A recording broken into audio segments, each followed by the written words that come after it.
Hi, we are Group F. I'm Jay, one of the group members. Nice to meet you. I'm here to talk about our research topic, the wandering self in social media. So our backgrounds toward writing this paper, it's pretty simple.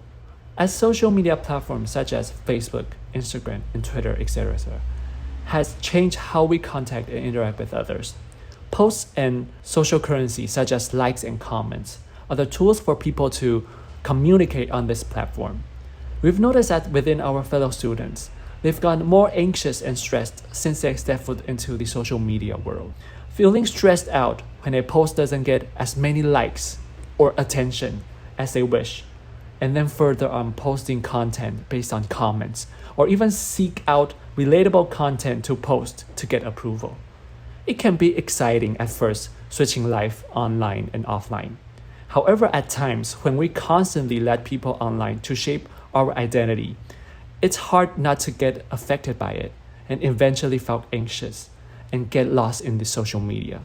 Therefore, our group is going to look at this problem in more of a psychological way, applying theories by Jacques Lacan, a famous French psychoanalyst. So basically, Lacan stated that in our human psyche, we people live in between these three orders: the imaginary, the symbolic, the real. We live in between these areas since the moment we've been born and live long until we die. The real order talks about there's a level of unconsciousness deep down in humans since the moment we've been thrown into this structured world. Within this unconsciousness, there is a ginormous lack, this unquenchable desire that is untouchable. In Lacan's word, after a baby is being born, the wholeness of the mother's uterus is being torn apart.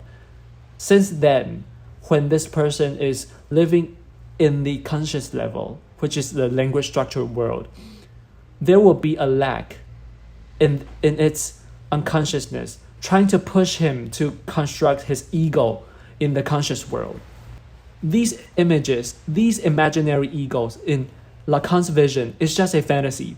All these images are self-created. It's just an image, which is the second order, the imaginary order. At last, the symbolic. In here, symbolic is the language structure world I've been referring to. The language system world have all the limitation and pro-given rules to shape our consciousness of ego.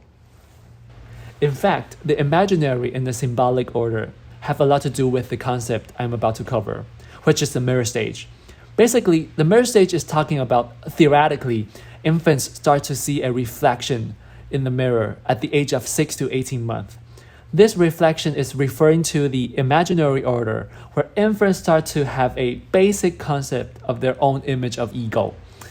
By the influence of the gaze from either the caregivers or the language system, so-called the other, the ego image in the mirror starts to experience a ever-ending process of constructing and deforming. Due to the gaze from external factors, the subject is constantly reshaping its image in order to not only temporarily fulfill the lack in our unconsciousness, but also interact with the language system. Now, applying this back to our topic regarding anxiety in social media, we found out that our screen, whether it's a phone screen or a computer screen, the screen is the mirror, while the posts on social media are the images. The image is created by the interaction between the gazer and the gazed. Here, the gazer is referring to the likes and comments, the audience on social media, while the gazed is the subject, the user on the social media. However, from time to time, not only the subject is gazed by likes and comments coming from a ginormous audience, but the ego gets caught within the urge to search for completeness. It slowly appears an unstable relationship between the gazer and the gazed that eventually leads to anxiety of the subject. At last, in order to regain our control over the wandering self, having a neutral but also independent and dynamic mindset is the key.